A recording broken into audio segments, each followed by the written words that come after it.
Buenas tardes, ingenieros.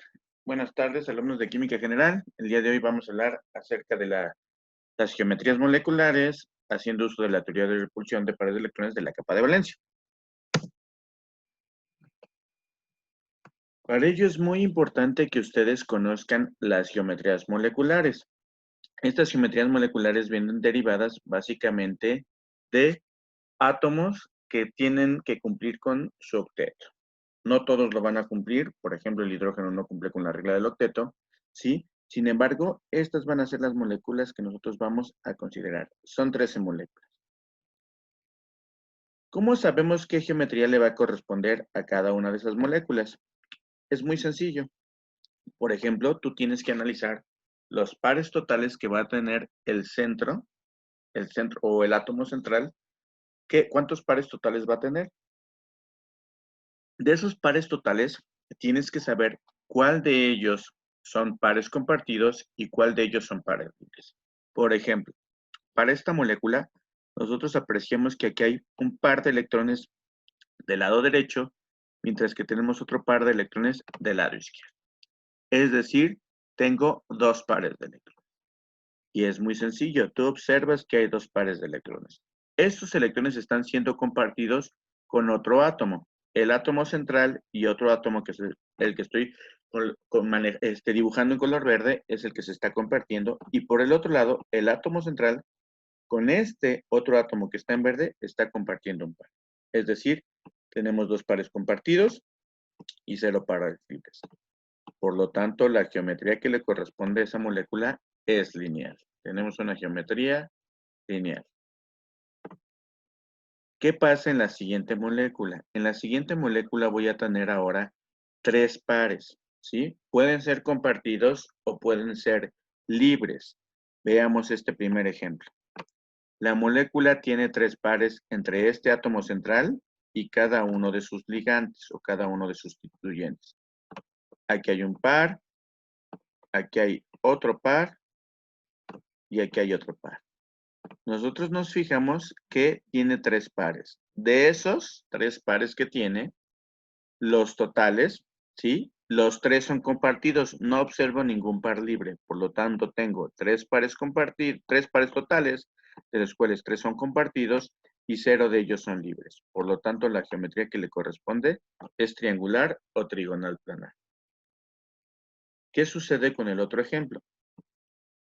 Esta molécula también tiene tres pares totales, pero si se percatan, dos de esos pares, que son los que estoy subrayando en color verde, son compartidos, mientras que estos que estoy subrayando en color azul son pares libres.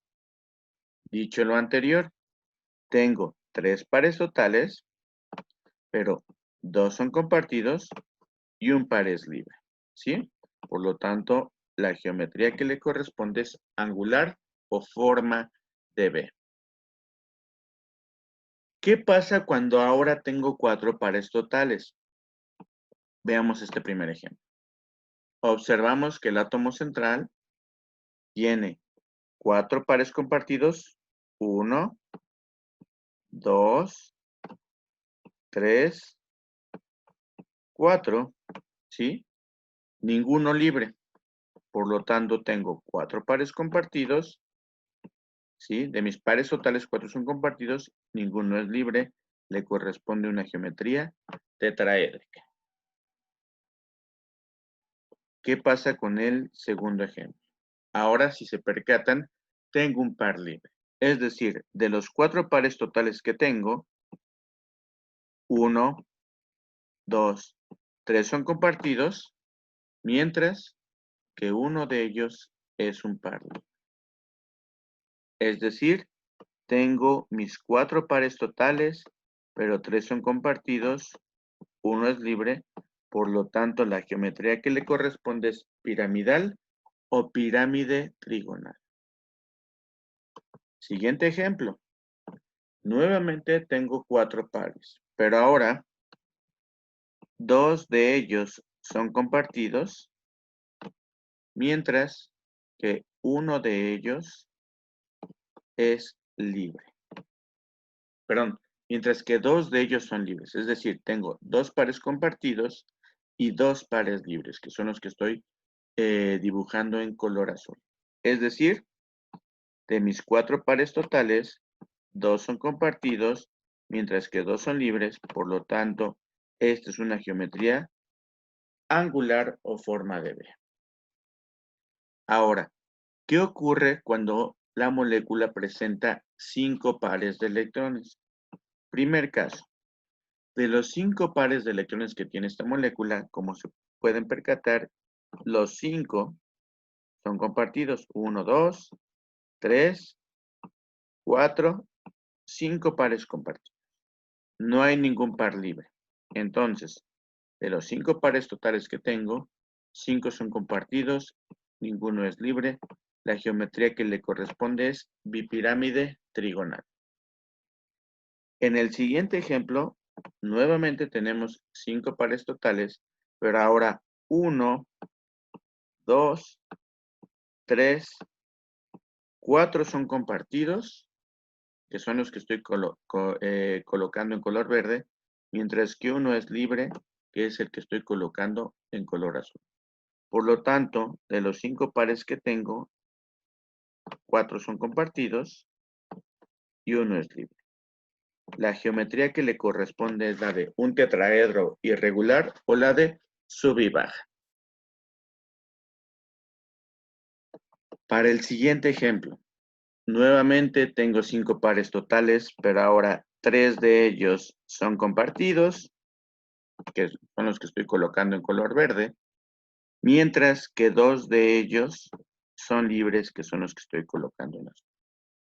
Es por ello que de los 5 pares totales que hay, 3 son compartidos, 2 son libres, y la geometría que le corresponde es la de forma de T.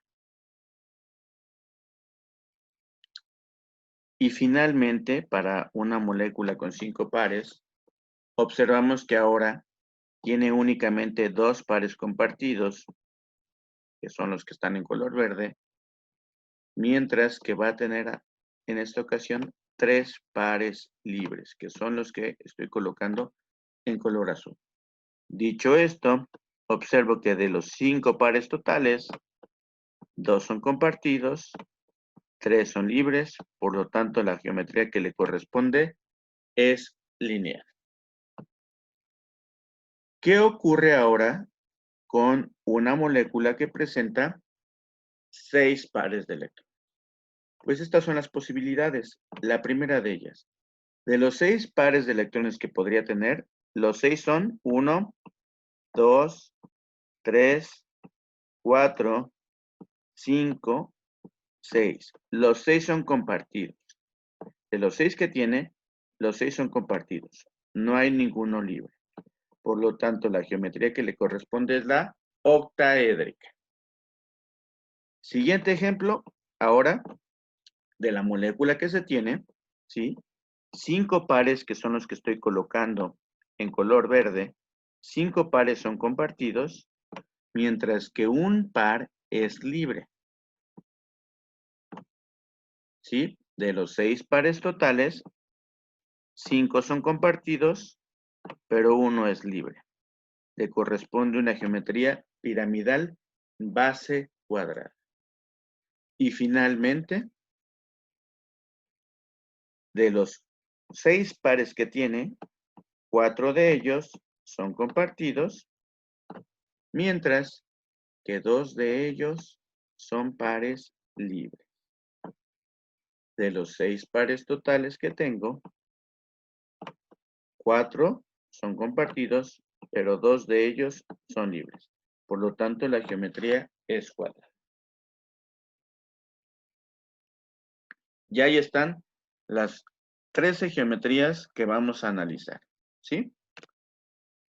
Muy bien. Vamos a ver un ejemplo. El primero de ellos. ¿Qué ocurriría si nosotros tenemos una geometría lineal? Es una geometría lineal con hibridación SP y ángulo de enlace 180. Para ello voy a utilizar como ejemplo a la molécula del ácido cianhídrico. Entonces, lo primero que tú tienes que hacer es establecer una estructura de Lewis, ¿sí? Es decir, ver cómo están distribuidos los electrones totales de cada uno de los átomos que constituyen a la molécula en la misma. Entonces, para ello, lo primero que tengo que hacer es contar los electrones que hay en la molécula. Nosotros nos damos cuenta que el hidrógeno, al pertenecer en el grupo 1, cuenta con un electrón de valencia. El carbono, al estar en el grupo 14, cuenta con 4 electrones de valencia, mientras que el nitrógeno, al pertenecer al grupo 15, cuenta con 5 electrones de valencia. La molécula no tiene ninguna carga, por lo tanto, no voy a contar el electrón que se pierde o que se gana al estar teniendo la molécula cargada. Entonces, lo que ocurre es que los electrones totales serían 1, que es el que brinda el hidrógeno, 4, que es el que proporciona el carbono, son los electrones de valencia, y 5, que son los que proporcionan el nitrógeno. Es decir, la molécula tiene un total de 10 electrones, ¿sí? Vamos a ver cuántos pares tendría. ¿Están de acuerdo que nosotros tenemos que acomodar esos electrones como pares? Entonces, si hay un total de 10 electrones, pues yo voy a tener 5 pares de electrones.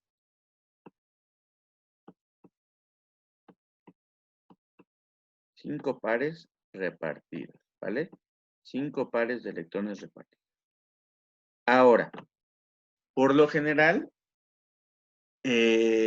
podrías tú repartir esos pares a través de una inspección, un ensayo y error, pero también existe una ecuación que podría facilitar cómo acomodar esos pares.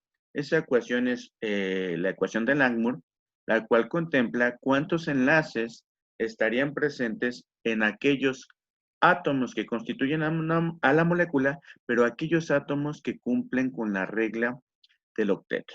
Es decir, tienen que tener 8 electrones como máximo. Entonces, la ecuación es muy sencilla. La ecuación lo que me dice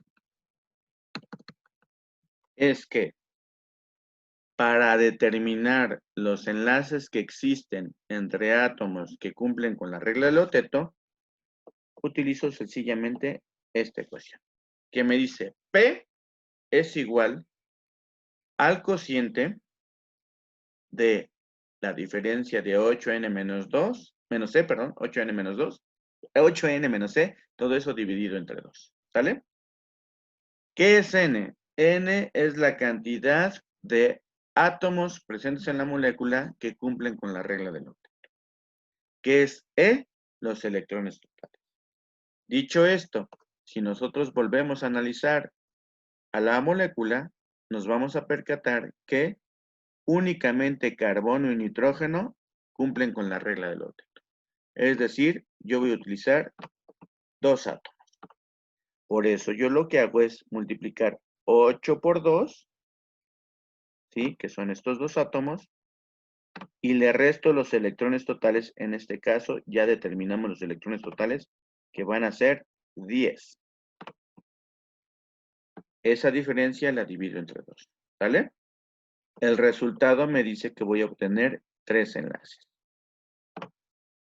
Bien, esos 3 enlaces yo los voy a utilizar únicamente en átomos que cumplen con la regla del octeto.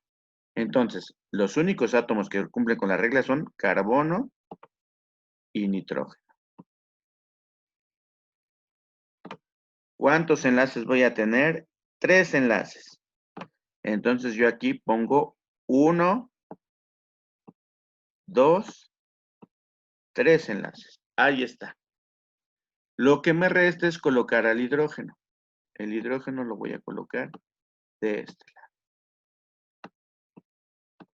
Y pongo su enlace.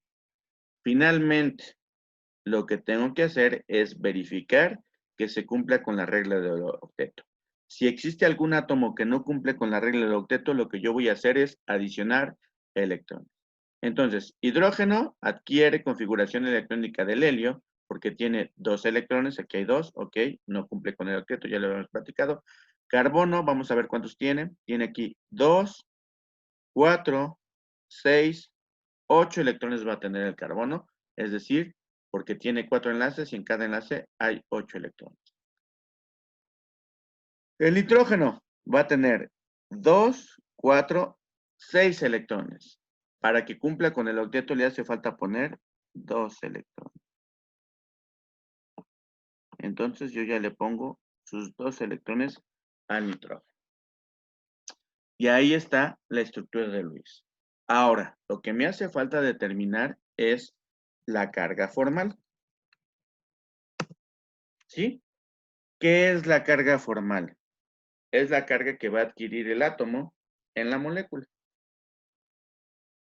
Yo me estoy percatando que la carga formal para esta molécula del ácido cianhídrico es 0 de toda la molécula. Vamos a verificar, ¿sí? Entonces, la carga formal es otra ecuación que nos dice que es igual a la diferencia de los electrones de valencia del átomo menos la cantidad de enlaces presentes en ese átomo menos los electrones libres que tenga dicho átomo. Entonces, vamos a sacar primero la carga formal. Voy a hacerlo aquí, la carga formal del hidrógeno. La carga formal del hidrógeno es un electrón de valencia, porque está en el grupo 1, menos percibo que el hidrógeno tiene un enlace. Aquí está el enlace. Menos un enlace y no tiene pares libres. Entonces la carga formal del hidrógeno para esta molécula es de 0. ¿Sí? La carga formal del carbono.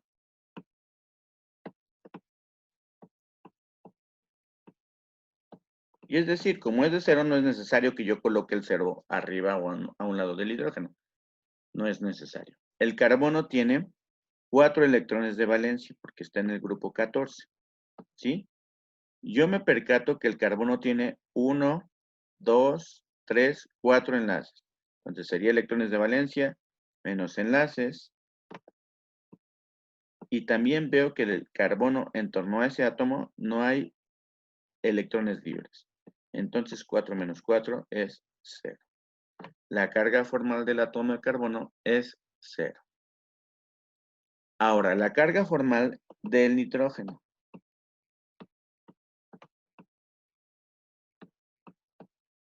La carga formal del nitrógeno es, como está en el grupo 15, tiene 5 electrones de valencia, ¿sí?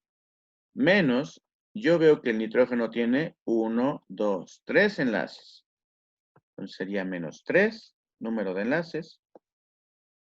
Y también percibo que sobre ese átomo tengo 2 electrones libres. Menos 2. 5 menos 3 menos 2 me da 0. Ahí está. Así de sencillo es determinar la carga formal. Entonces, sí estoy verificando que cada uno de esos átomos tiene una carga formal de 0. Ahora, hay que ver qué geometría tiene la molécula. Y también hay que determinar la dirección del momento dipolar. ¿Por qué? A través de eso nosotros podemos saber si la molécula es polar o no polar. ¿Sí? Si la estructura. Ok. ¿Qué es lo que vamos a hacer entonces? Pues precisamente hago uso de la tabla y me estoy percatando que en torno al átomo central yo percibo que el átomo central es el carbono. En torno a ese átomo central, una cosa importante, nada más tengo que considerar los enlaces sigma para poder yo hacer uso de esta tabla. Entonces, en torno a ese átomo central, el carbono tiene 2 enlaces sigma. ¿Sí? 2 enlaces sigma, lo cual se traduce en que tiene 2 pares totales de electrones con enlace sigma, ¿sí? Y por supuesto, no tengo pares libres, tengo 2 pares compartidos, no hay pares libres y la geometría es lineal. Esa es la geometría que nosotros pondríamos, es lineal. Ahí está la estructura 3D. Ahora, ¿qué es esto? Estos vectores que estoy colocando en azul, lo único que te va a decir es la dirección del momento dipolar. ¿Qué vas a utilizar para que tú puedas, qué conceptos tienes que utilizar para poder determinar la dirección? Es muy sencillo. Lo que tú tienes que utilizar es la diferencia, bueno, el concepto de electronegatividad. ¿Cuál de estos dos átomos va a ser más electronegativo? Entonces tú vas a hacer una comparación primero entre el hidrógeno y el carbono. Tú te percatas que entre estos dos átomos, el hidrógeno es menos electronegativo. Entonces lo que nosotros vamos a hacer es colocar el vector de polaridad del átomo con menos electronegatividad al átomo con mayor electronegatividad. Es decir, el primer vector va a ir del hidrógeno al carbono. Y aquí está el vector. ¿Sale? Este es el vector. Ahora, ¿qué vamos a comparar? Carbono versus nitrógeno.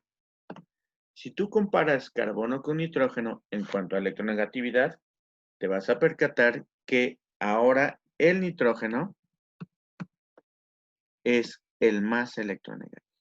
De estos dos, el nitrógeno es el átomo más electronegativo. Entonces el vector de polaridad irá del menos electronegativo, que es el carbono, al más electronegativo, que es el nitrógeno. Y aquí está el segundo punto.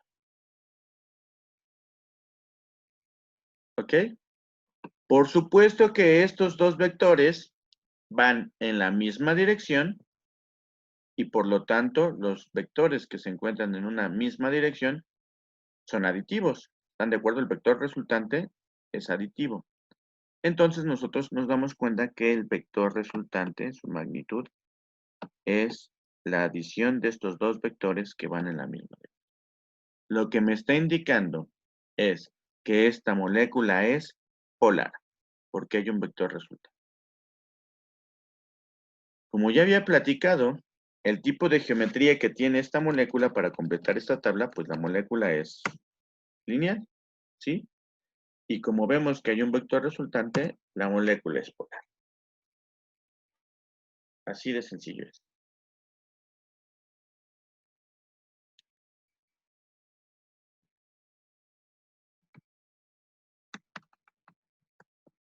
Veamos un segundo ejemplo, ¿sí? Tenemos esta molécula, es la molécula propia del ácido acético, ¿sí? Yo estoy marcando en rojo ese átomo de carbono, ok, porque es el que voy a considerar para analizarlo, ¿sí? Pero de hecho podríamos analizar cada uno de los átomos presentes en esa molécula. Lo primero que tengo que hacer nuevamente es contar la cantidad de electrones totales que existen en la molécula. Entonces, yo me percato que hay dos átomos de carbono, ¿sale? Cada uno de ellos se encuentra, va a contribuir con 4 electrones, ¿sale? Cada uno de estos átomos contribuye con 4 electrones, porque se encuentra en el grupo 14. También puedo percibir que tengo 4 átomos de hidrógeno. Tengo 4 átomos de hidrógeno. Cada uno de ellos contribuye con un electrón, porque se encuentra en el grupo 1. Y finalmente percibo que tengo 2 átomos de oxígeno.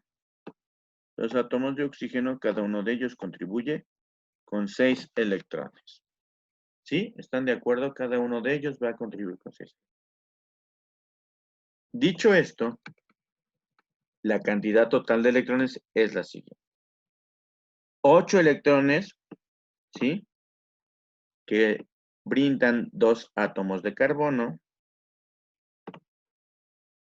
4 electrones que brindan 4 átomos de hidrógeno. Y 12 electrones que brindan 2 átomos de oxígeno, dando un total de 24 electrones repartidos en esa molécula. Es decir, 12 pares de electrones. Tenemos ahí 12 pares. Para esta molécula también puedo hacer uso de la regla del Langmuir, ¿sí? Y en este caso nosotros podemos observar que los únicos átomos que cumplen con la regla de octeto son carbonos, los dos átomos de carbono, ¿sí? Y los dos átomos de oxígeno. Es decir, con la regla del octeto cumplen 4 átomos. ¿Ok? Bueno, pues precisamente la ecuación que yo utilizo es 4 por 4, porque son los 4 átomos que cumplen con la regla del octeto, menos la cantidad de electrones totales, que sería 24. Perdón, dije 4 por 4, es 8 por 4 menos 24. Todo eso dividido entre 2. Yo voy a tener 4 enlaces en torno a los átomos que cumplen con la regla del octeto. ¿Qué es lo que yo voy a hacer? Pues escojo yo como átomo central, ya les había dicho, a ese que marqué en color rojo. En torno a ese átomo central, yo voy a colocar a carbono, voy a colocar por aquí otro átomo de oxígeno, y por aquí se me ocurre colocar otro átomo de oxígeno. Una cosa importante que se debe de considerar es que los hidrógenos, por lo general, bueno, siempre los hidrógenos tienen que estar en las partes terminales de la molécula. Nunca pueden estar en las partes centrales, por el simple hecho de que se forman únicamente un enlace con esos átomos.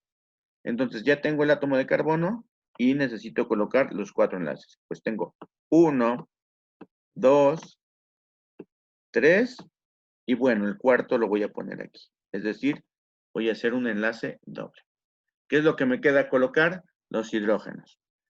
Fíjense que aquí la conectividad me está diciendo que este carbono está unido a 3 hidrógenos. Resulta por eso muy sencillo colocar los 3 hidrógenos restantes.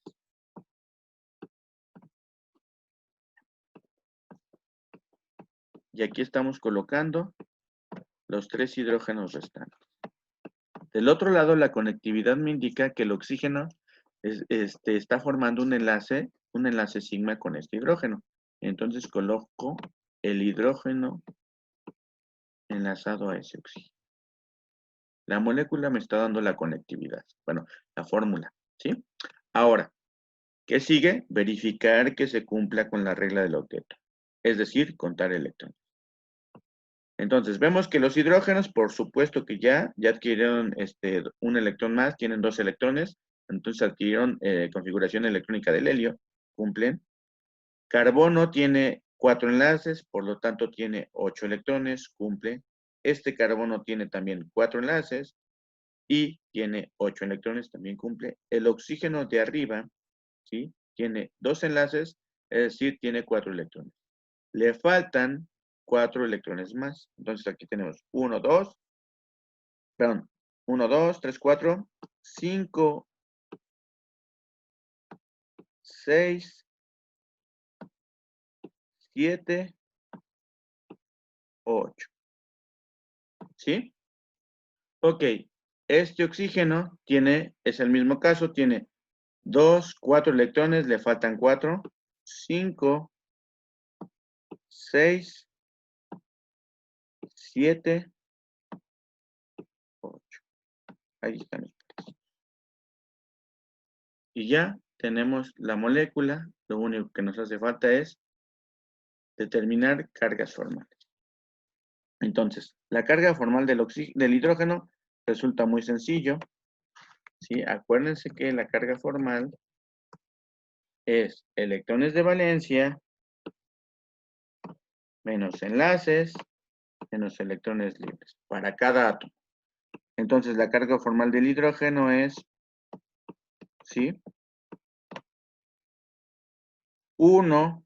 Todos los hidrógenos, si se dan cuenta, están formando únicamente un enlace. 1 menos 1, no tienen pares libres, entonces la carga formal del hidrógeno es 0.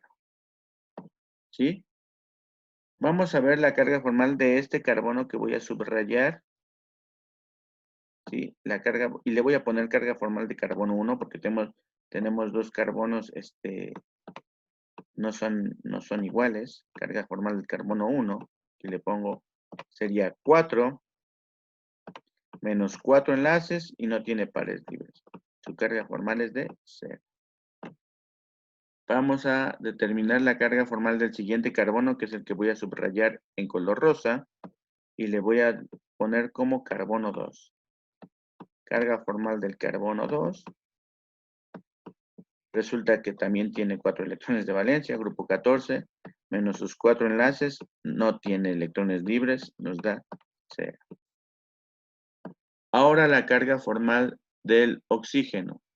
El primer oxígeno lo voy a colocar en color azul, ¿sí? Y sería la carga formal, le voy a decir que es la del oxígeno 1. Y sería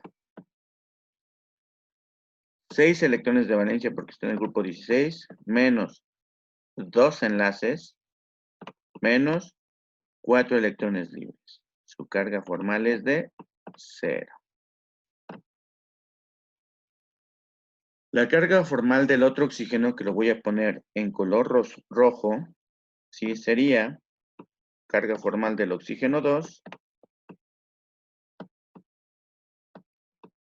¿sí? Le voy a poner O2 porque es oxígeno 2, ¿sí? Para diferenciarlos, no crean que es de molécula, es que lo quiero diferenciar, serían 6 electrones de valencia, menos 2 enlaces, menos 4 electrones libres. Entonces, en todos los casos, la carga formal es de 0. Y ahí tenemos su carga formal. Ahora, vamos a determinar la geometría en 3D y el momento dipolar, pues, de esa molécula. Y lo tienes que hacer aquí átomo por átomo, ¿sí? Primero, vamos a ver la del átomo de carbono. Del primer átomo de carbono, ¿sale? El que está en color café. Si te das cuenta, ese átomo de carbono tiene 4 enlaces, es decir, 4 pares totales, ¿sí? Y de esos 4 pares totales, 4 son compartidos. Entonces tiene 4 pares totales, de los cuales 4 son compartidos, 0 libres. Entonces este carbono tiene que tener una geometría tetraédrica. Ya vimos que este carbono tiene que tener una geometría tetraédrica, ¿sí? El carbono tiene una geometría tetraédrica. Ok. El segundo carbono, el que está subrayado en rosa, igual tiene 3 enlaces sigma o 3 pares, ¿sí? De esos 3 pares, los 3 son compartidos. No hay ninguno libre. Por lo tanto, la geometría es trigonal planar o triangular para este caso. ¿Sale? Ahora, para este oxígeno, vamos a ver el oxígeno que se encuentra en rojo. Ok, ese oxígeno que se encuentra en rojo tiene también 4 pares, ¿sí? Pero de esos 4 pares, 2 son compartidos y 2 son libres. Por lo tanto, la geometría de ese oxígeno es angular o forma de B. ¿Ok? Y con eso ya podemos nosotros construir la molécula.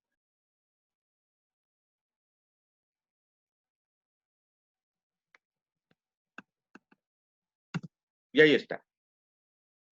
Fíjense cómo el átomo de carbono, el que estaba en color marrón, presenta una geometría tetraédrica. El carbono que subrayamos en color rojo presenta una geometría trigonal. Y el oxígeno que está, perdón, este carbono en color rosa, geometría trigonal. Y este oxígeno que está en color rojo, su geometría es angular. ¿Sí? Este oxígeno, bueno, automáticamente se podría decir que es lineal, ¿sí? Porque nada más está presentando un enlace así.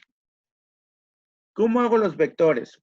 Nuevamente utilizo el concepto de electronegatividad. Y lo tengo que hacer por enlace, ¿sí? Y vean, entre los hidrógenos, con respecto al carbono, pues por supuesto que el carbono es menos electronegativo. Entonces, los vectores serían perdón, el carbono es más electronegativo. Entonces, los electrones, los vectores serían del menos electronegativo al más, es decir, del hidrógeno al carbono. Y vean cómo todos los vectores para los hidrógenos van del menos electronegativo al más. Vean para el caso del hidrógeno conectado o enlazado al oxígeno. El oxígeno es más electronegativo que el hidrógeno y el vector va del hidrógeno al oxígeno. Ahora, vamos a ver este carbono. Si se dan cuenta, este carbono está enlazado aquí arriba a un oxígeno. De estos dos, por supuesto que el oxígeno es más electronegativo. Entonces, el vector iría del carbono al oxígeno. Para este caso, también es lo mismo. El oxígeno es más electronegativo, entonces el vector va del carbono al oxígeno.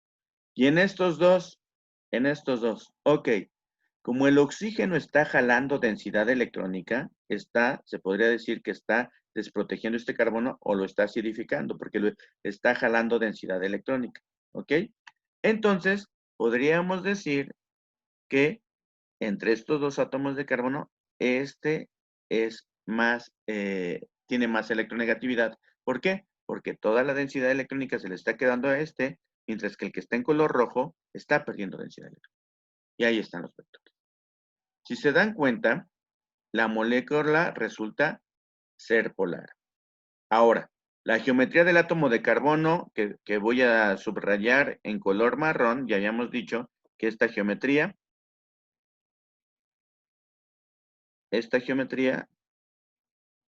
permítanme un segundito, esta geometría es tetraédrica. La del átomo de carbono que subrayo en color rosa es una geometría trigonal planar y la del oxígeno que estoy colocando en color rojo es una geometría angular. Sin embargo, me voy a enfocar únicamente en la del carbono que está en color rojo para este ejercicio. Entonces, la geometría de ese átomo es triangular. Ya habíamos dicho que esta molécula resulta ser polar.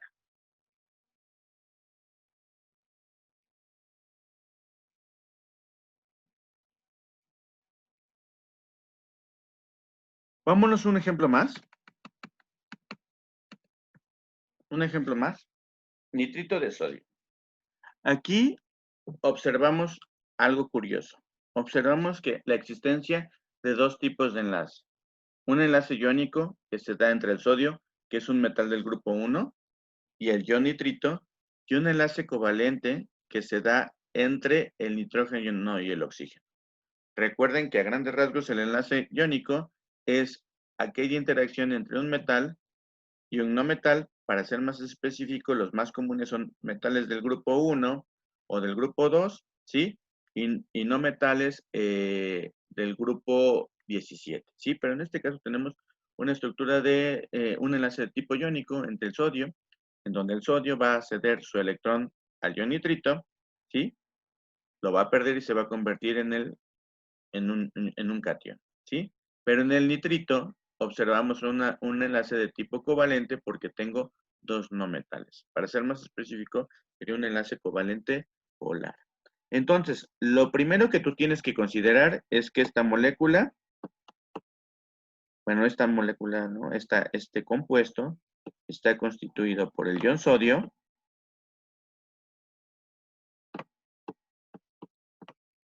y el ion nitro.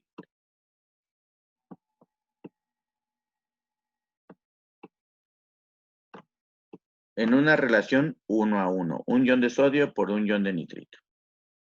Tú vas a hacer la estructura de Lewis del ion nitrito.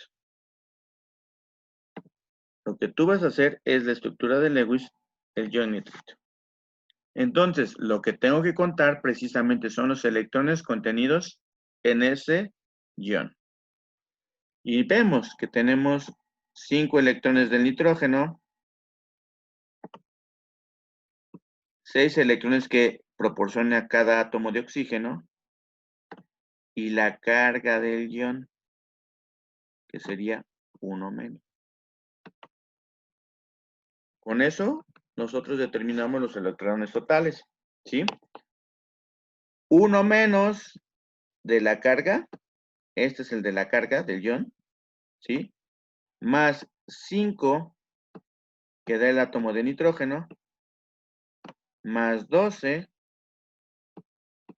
por la presencia de 2 oxígenos, dando un total de 18 electrones, ¿sí? O 9 pares.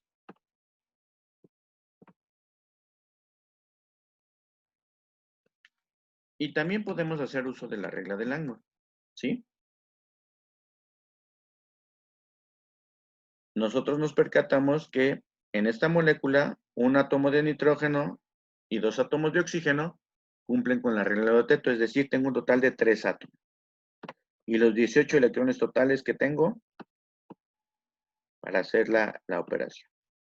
Al realizar esta operación me dice que entre nitrógeno y 2 oxígenos tengo 3 enlaces. Pues resulta muy sencillito.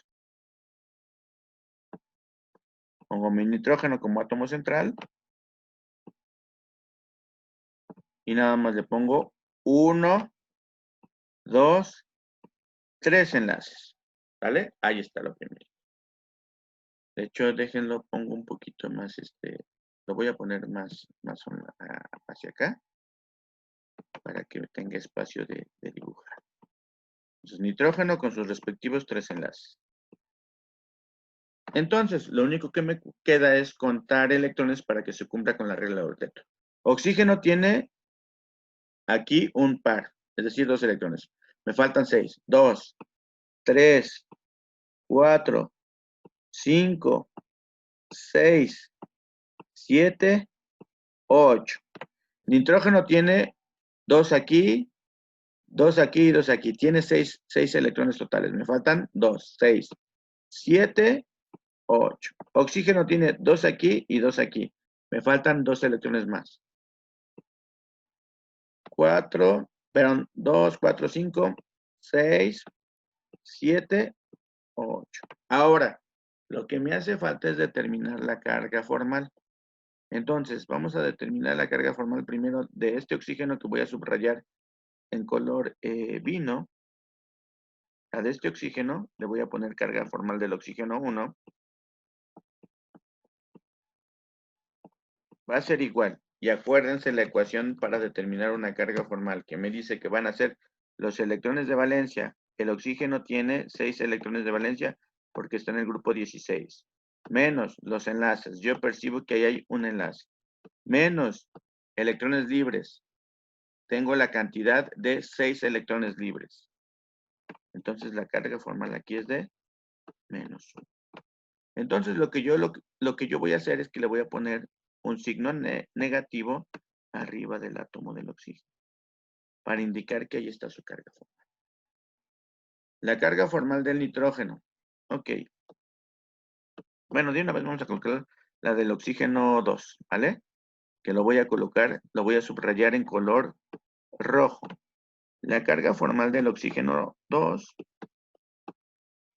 va a ser igual a sus 6 electrones de valencia. Veo que ese oxígeno tiene 2 enlaces y veo también que tiene 4 electrones libres. Entonces 6 menos 2 menos 4 es 0. Esa carga formal es de 0. Y finalmente, la carga formal del nitrógeno. La carga formal del nitrógeno va a ser igual a nitrógeno está en el grupo 15, 5 electrones de valencia, menos percibo que ese átomo tiene 3 enlaces y menos veo que tiene 2 electrones libres. Es decir, es 0. Y están las cargas formales. Ahora, me hace falta colocar al metal. Es muy sencillo. Lo único que tenemos que hacer es poner al sodio a un lado con carga positiva. Justo cercano a el átomo que tiene la carga formal negativa.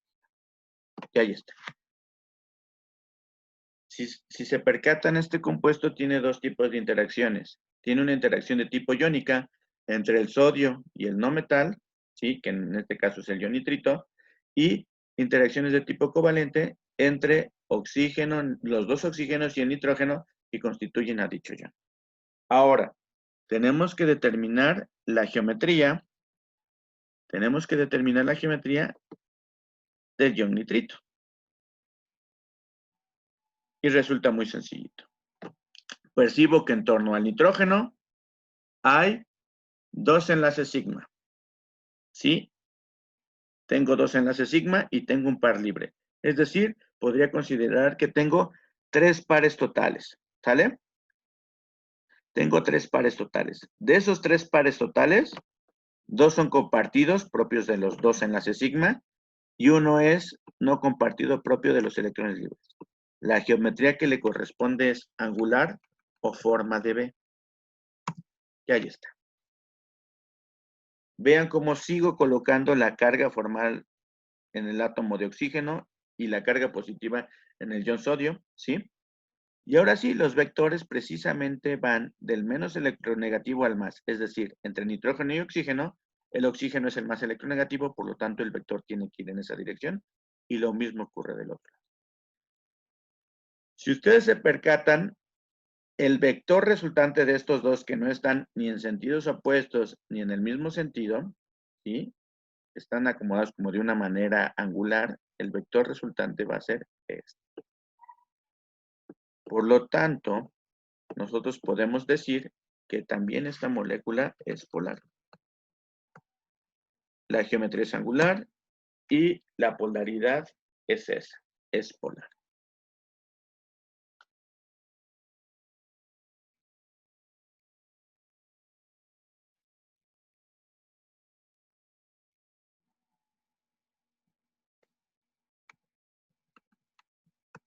Y vamos a ver el último ejemplo para el día de hoy.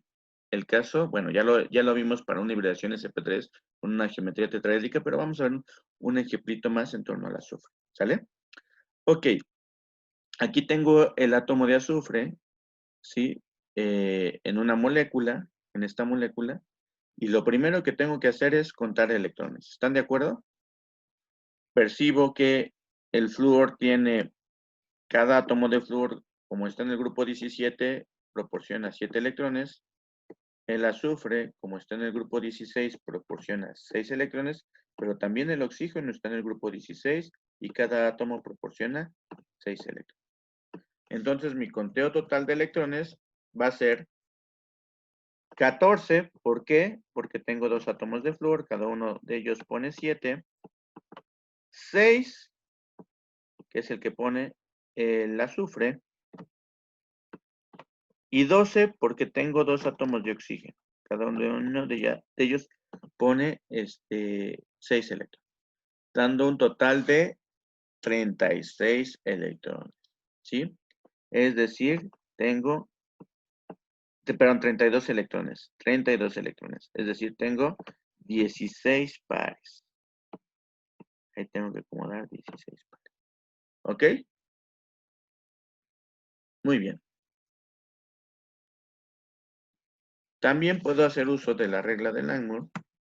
¿Sí? Percibo que hay 5 átomos que cumplen con la regla de Oteto, los de flúor, los de azufre y los de oxígeno, ¿sí? Menos los 32 electrones totales, me va a decir que tengo 4 enlaces. Y resulta muy sencillo, porque yo ya dije que el átomo central es el flúor. Entonces lo único que tengo que poner en torno a ese átomo de flúor es 4 enlaces. Yo arbitrariamente quiero poner aquí los oxígenos y aquí los de flúor. Tú eliges dónde. Yo elegí aquí. Y lo único que hay que hacer es contar electrones.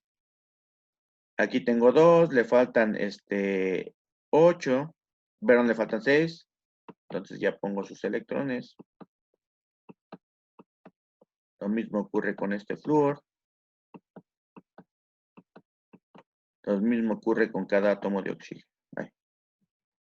Cada átomo de oxígeno ocurre exactamente lo mismo. ¿Ok? Importante, cargas formales. Carga formal del flúor. ¿Sí? Le voy a poner una F chiquita. ¿Ok? Es la misma en los dos átomos de flúor, ¿sale? Ahí no tengo que hacer distinción porque es la misma conectividad. Flúor está en el grupo 17, por lo tanto tiene 7 electrones de valencia. Antes de continuar, acuérdense que carga formal es electrones de valencia menos enlaces menos electrones libres. El flúor tiene 7 electrones de valencia, percibo que tiene un enlace y percibo que tiene 6 electrones libres. 7 menos 1 menos 6, carga formal es de 0. Carga formal de los oxígenos.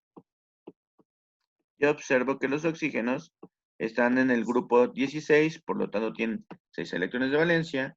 Veo también que ahí hay un enlace y también veo que hay 6 electrones libres. Entonces sería 6 menos 1 menos 6 menos 1. Por lo tanto, cada átomo de oxígeno tiene una carga formal de menos 1. Y aquí yo lo pongo. ¿Ok? Carga formal del azufre. La carga formal del azufre resulta muy sencillita. Está el azufre, determinarla es muy sencillo. Está en el grupo 16, por lo tanto tiene 6 electrones. Veo que está formando 4 enlaces y no hay pares libres. La carga formal del azufre es más 2. Entonces yo voy a poner aquí el más 2 arriba del azufre. Tú eliges dónde colocarlo. El chiste es que no te confundas, ¿vale? Ahí está. Muy bien, ahí está tu estructura de Lewis. Ahora, hay una cosa muy importante que tú tienes que considerar para armar la estructura de Lewis. Si tú crees que ahí ya acabaste, ok, es válido que la pongas así. Sin embargo, requieres buscar, ¿sí? Requieres buscar que la molécula tenga una carga formal de 0. ¿Por qué razón? Hay una regla muy sencilla que te dice que la molécula que es más estable es aquella que tiene carga formal de 0 o, en su defecto, aquella que el átomo más electronegativo tenga carga negativa, mientras que el átomo menos electronegativo tenga carga positiva. En este caso, yo lo que puedo hacer es mover los electrones del oxígeno hacia el azufre, mover un par de electrones. ¿Por qué? Es muy sencillo. El azufre se encuentra en el tercer periodo de la tabla periódica. Entonces su configuración electrónica sería neón, 3s2, 3p4. Pero hay algo muy importante. También, a partir del tercer periodo, existen los orbitales D que están vacíos. A eso se le conoce como sitios vacantes de electrones. Hay sitios vacantes de electrones. Entonces, el oxígeno fácilmente podría mover este par de electrones. Podría mover su par de electrones. Lo mismo ocurriría con este. Podría mover su par de electrones para que la molécula adquiera una carga 0. ¿Sí? Entonces tú al final lo que vas a hacer es colocar a la molécula de este modo.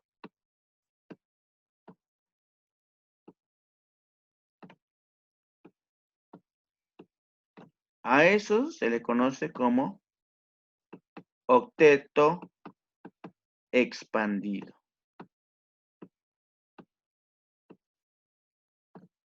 Se le conoce como octeto expandido. Y si se percatan, y si determinan las cargas nucleares de los oxígenos y del azufre, vamos a determinarlas, las cargas formales. Las cargas formales del oxígeno ya van a ser 0. Carga formal del oxígeno sería 6 menos 2 enlaces menos 4 electrones libres es 0. Y la carga formal del azufre sería 6 menos 1, 2, 3, 4, 5, menos 6 enlaces. Su carga formal también es de 6. Entonces, tú podrías decir que la molécula que se encuentra bajo la que voy a subrayar, la que voy a encerrar, es la más estable. Y ahí está la estructura del mismo.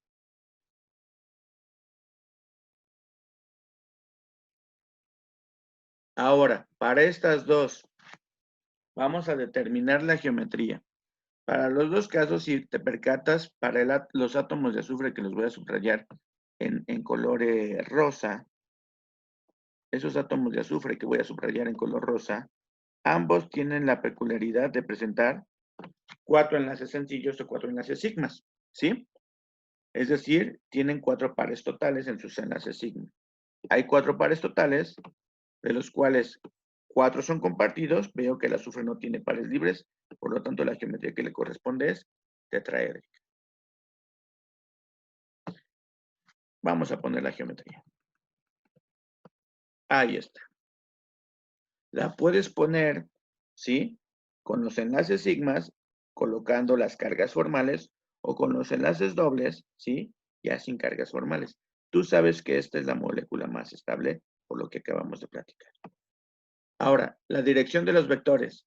Acuérdate que siempre va del átomo menos electronegativo al más, perdón, del menos electronegativo al más electronegativo. Es decir, entre azufre y oxígeno, el oxígeno es más electronegativo, el vector va de azufre a oxígeno, y entre azufre y flúor, el flúor es más electronegativo, va de azufre a flúor.